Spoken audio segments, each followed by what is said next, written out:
Hey guys, what's going on? Welcome back to Crypto Hell. Apa kabar semuanya? Semoga kalian baik-baik aja. Masih kembali lagi dengan gua Fai Muhammad. Apa kabar semuanya guys? Hari ini hari Senin tanggal 4 bulan 7 2022 jam 14.23. Mungkin teman-teman akan mendapatkan video ini sekitar jam setengah 4 atau jam 4 kali ya, atau mungkin setengah 5 kali ya.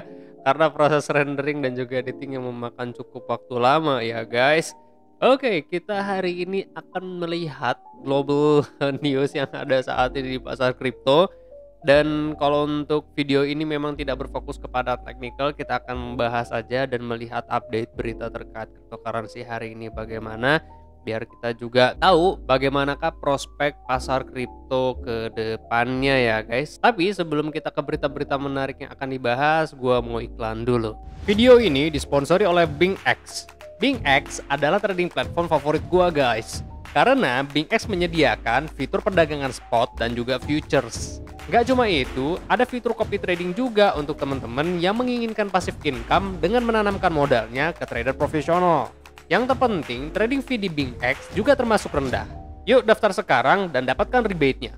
So ya, kita lihat sedikit ya harga pasar kripto hari ini bagaimana. Yang pertama itu berarti Bitcoin dengan harga 19.100-an.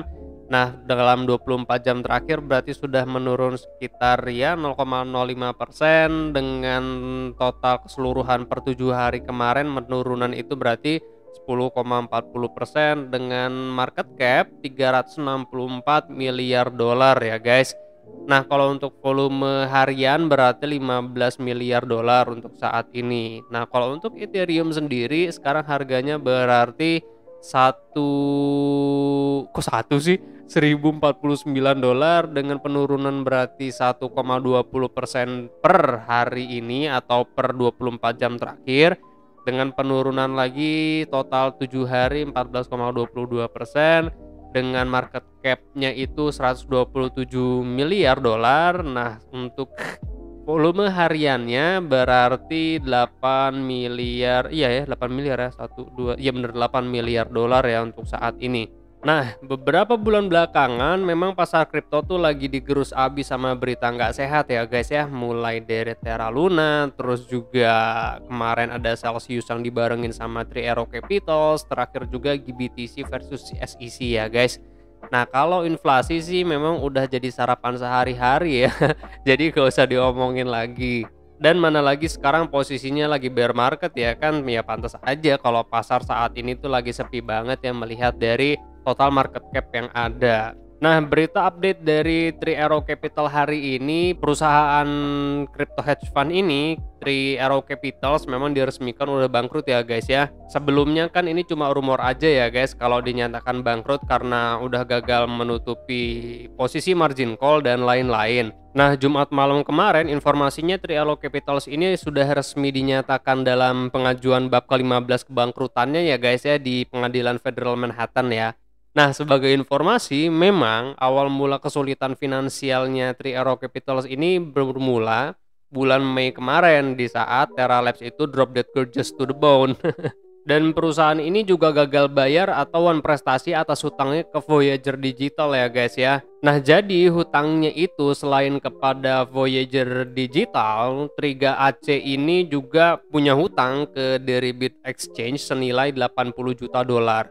Nah, karena gagal bayar inilah keluar perintah dari advisor yang ditunjuk oleh British Virgin Islands untuk melikuidasi 3AC ini karena sebagian besar kreditur diperkirakan akan mengajukan klaim terhadap hedge fund-nya.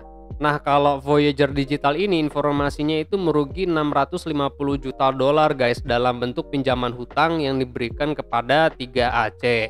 Dan sekarang mereka memang lagi menangguhkan penarikan dan perdagangan pada platformnya guna untuk mencari strategi alternatif sebagai solusi recover. Nah, lainnya 3AC ini berhutang kepada BlockFi kurang lebih itu 80 juta dolar.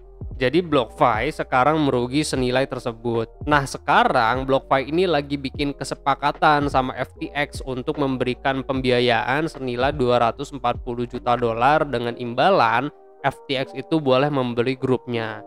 Nah, 3AC ini cukup lumayan besar lah mengelola dana investasi kripto senilai 10 miliar dolar.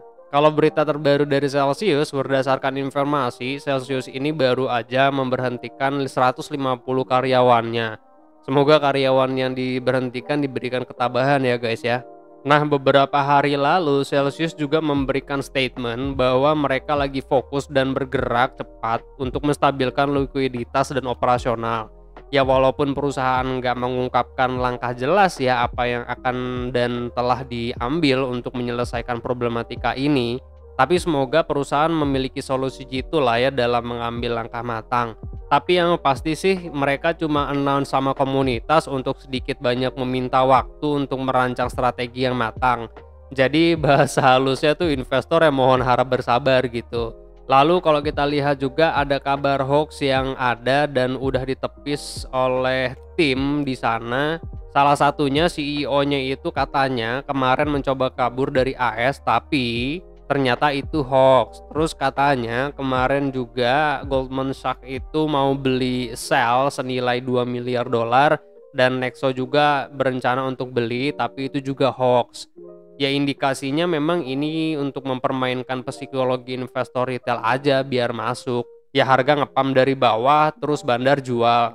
Makanya ngepamnya lumayan itu dari low-nya di 0,30 dolar, sekarang harganya 0,85 berapa nih? 0,862. High-nya kemarin kan sempat di 1,85 kan di kisaran hari ini. Kemarin tuh memang lumayan ya, sell itu ngepam kurang lebih sekitar 300%-an lebih lah ya. Kalau berdasarkan Etherscan memang Celsius ini menerima beberapa transaksi DAI senilai lebih dari 28 juta dolar. Nah, dana ini disinyalir tuh pinjaman dari Oasis untuk membayar sebagian hutang dan menekan likuiditas pinjaman Celsius itu menjadi 15.152 dolar atau 15.152 dolar lah istilahnya. Nah, kalau Terra Luna gue belum ada update informatif sih yang gue lihat-lihat untuk saat ini. Kalau ada informasi yang menarik ntar gue akan bahas ya guys ya. Tapi ya seperti yang kita tahu bahwa kuartal 1, kuartal 2 2022 ini tuh berat banget ya buat kita semua yang berinvestasi di pasar keuangan. Ingat ya guys ya, ini tuh nggak cuma pasar kripto aja yang lagi nggak baik-baik aja, tapi memang makroekonomi lagi nggak bener-bener baik-baik aja. Gimana sih bahasanya? Lagi bener-bener nggak baik-baik aja. Ya gitulah pokoknya ya. Jadi jangan mengkotak-kotakan mana lebih baik dan itu lebih buruk ya guys. Nah tapi dari berita pasar kripto yang ada saat ini memang bisa mengingatkan kita bahwa kita perlu lebih wise lagi dalam berinvestasi.